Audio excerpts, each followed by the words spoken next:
Trying to figure out Dak Prescott.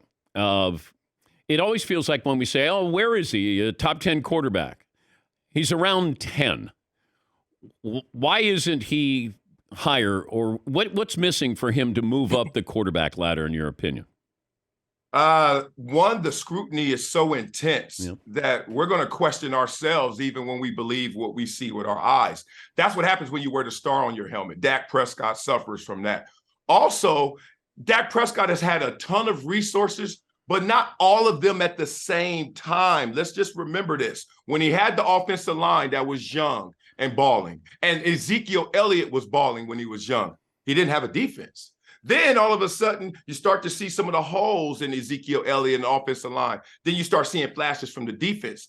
Then all of a sudden, you look up and he doesn't have the receiving core he needs, but he has the defense. And the running game could be there if they committed to Pollard fully, but they're going back and forth trying to respect the contract of Ezekiel Elliott. I look at this like it's Dallas, so we're always going to find something critical to say. Dak Prescott is certainly a great quarterback, but how great is always going to suffer because of where his location. And more importantly, everything that he has, he's not had at the same time. So I think that's why he hovers around number 10. Is there a quarterback who's under more pressure?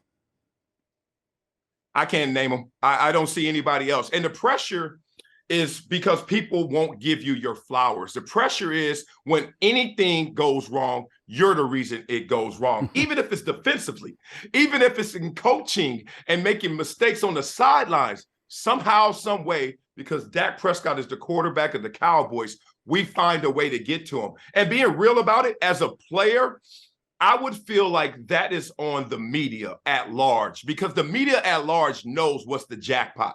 Cowboys, and when you say Cowboys, who are you talking about? Dak Prescott. So all conversations have to lead and end with Dak Prescott, therefore all the criticism. Okay, when you did your show on Fox Sports, how often would you have a rundown meeting and go, we have to get the Cowboys in the conversation today? You're encouraged to go with the Cowboys on a daily basis. I was just the opposite. That's why I'm here right now, because I got tired. I was ad nauseum. I'm sitting there like, why we keep talking about the Cowboys? I mean, this was times when the Cowboys were 500. We got to talk the Cowboys 3 times in the first hour. I'm like, they're not even that good right now, but we still had to do it because it pays the bills. So I think everyone knows behind the veil what's driving this. Like, they're a machine. They're a cottage industry when you talk about the Cowboys. But I'm not going to lie to you. I'm a former Cowboy. I got tired of talking about them. And I think there were deeper layers, there were better teams, and there were more interesting conversations at times to have. But they don't drive the bottom line like the Cowboys and Dak does.